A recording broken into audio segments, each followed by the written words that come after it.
হামের প্রাদুর্ভাব সারা দেশে আশঙ্কাজনকভাবে বেড়ে গিয়েছে। একটু জানতে চাই যে এই যে এত এত শিশু হামে আক্রান্ত হচ্ছে, হঠাৎ হামের প্রাদুর্ভাব বেড়ে যাওয়ার পেছনে কারণ কি এবং কি করে অভিভাবকরা সন্তানদেরকে সুরক্ষিত রাখতে পারেন?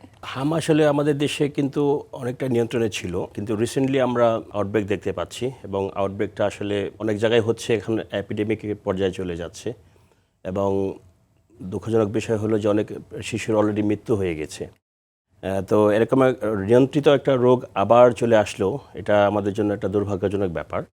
তো এটা আপনারা জানেন যে হাম প্রতিরোধের জন্য সবচেয়ে গুরুত্বপূর্ণ বিষয় হচ্ছে যে ভ্যাকসিনেশনের মাধ্যমে আমরা হামকে প্রতিরোধ করতে পারি, এবং বাংলাদেশ কিন্তু ভ্যাকসিনেশনে খুব ভালো একটা অবস্থান তৈরি করেছিল হামের ব্যাপারে।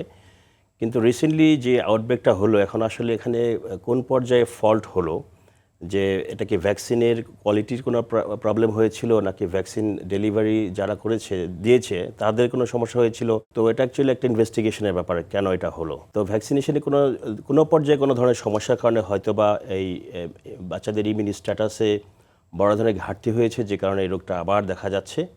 এবং এই হামে যেটা হয় যে বাচ্চাদের যখন হাম শরীরে প্রবেশ করে, তখন বাচ্চাদের ইমিউনিটি সাময়িকভাবে ব্রেকডাউন হয়ে যায়। ইমিউনিটি যখন কমে যায় তখন কিন্তু তাদের বিভিন্ন ধরনের ইনফেকশন হয়, যেমন ফুসফুসে ইনফেকশন হয়, ব্যাকটেরিয়াল ইনফেকশন। এবং এই ব্যাকটেরিয়াল ইনফেকশন হওয়ার কারণে এখান থেকে ব্যাকটেরিয়াল নিউমোনিয়া সিভিয়ার হয়ে যায় এবং প্রচণ্ড শ্বাসকষ্ট হতে পারে, এবং এখান থেকে শিশুদের মৃত্যু হচ্ছে মূলত। এছাড়াও কিন্তু বাচ্চাদের ডায়রিয়াও হতে পারে, ডিহাইড্রেশনও হতে পারে।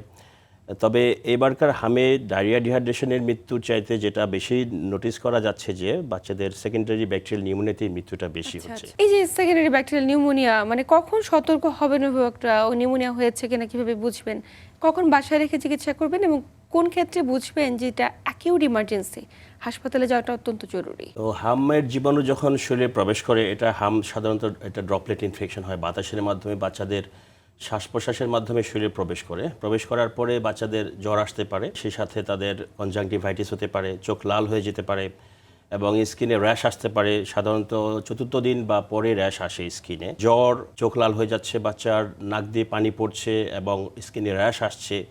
তখনই যেহেতু একটা অ্যাপিডেমিক সিচুয়েশন হচ্ছে, তখনই সন্দেহ করতে হবে যেটা হাম হতে পারে। এক্ষেত্রে রোগীর গার্জেনদের করণীয় হচ্ছে বাচ্চাটাকে অবশ্যই বিশ্রামে রাখতে হবে, তাকে স্কুলে যেতে দেওয়া ঠিক হবে না, তাকে বাসায় রেখে অবজার্ভ করতে হবে এবং ভালো হয় যে কোনো ডাক্তারি পরামর্শ অনুযায়ী তাকে ট্রিটমেন্ট করতে হবে। এবং প্রথমেই বাচ্চাকে যে কোনো ধরনের অ্যান্টিবায়োটিক নিজেরা দেওয়া ঠিক হবে না, এবং ডাক্তারি পরামর্শে থাকবেন। এই বাচ্চাগুলো যদি স্টেবল থাকে, তার যদি কোনো শ্বাসকষ্ট না থাকে, তার যদি শুধুমাত্র জ্বর, র্যাশ এবং চোখ লাল এই ধরনের থাকে, তাহলে সিমটোমেটিক, তাকে প্রচুর পানি খেতে দিতে হবে। সিট্রাস ফ্রুট দেওয়া যেতে পারে, যেমন মাল্টার জুস বা অরেঞ্জ জুস সে খেতে পারে। পর্যাপ্ত ডিহাইড্রেশন, রেস্ট এবং প্যারাসিটামল জাতীয় ওষুধে সে বাসায় থাকবে।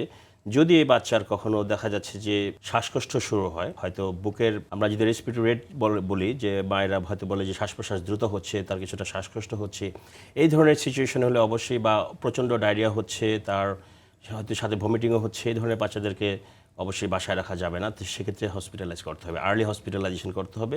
এবং যদি সঠিক সময়ে তাকে হসপিটালাইজ করা যায় এবং প্রপার ট্রিটমেন্ট দেওয়া হয়, তাহলে অবশ্যই বাচ্চাদেরকে হয়তো বাঁচানো যাবে।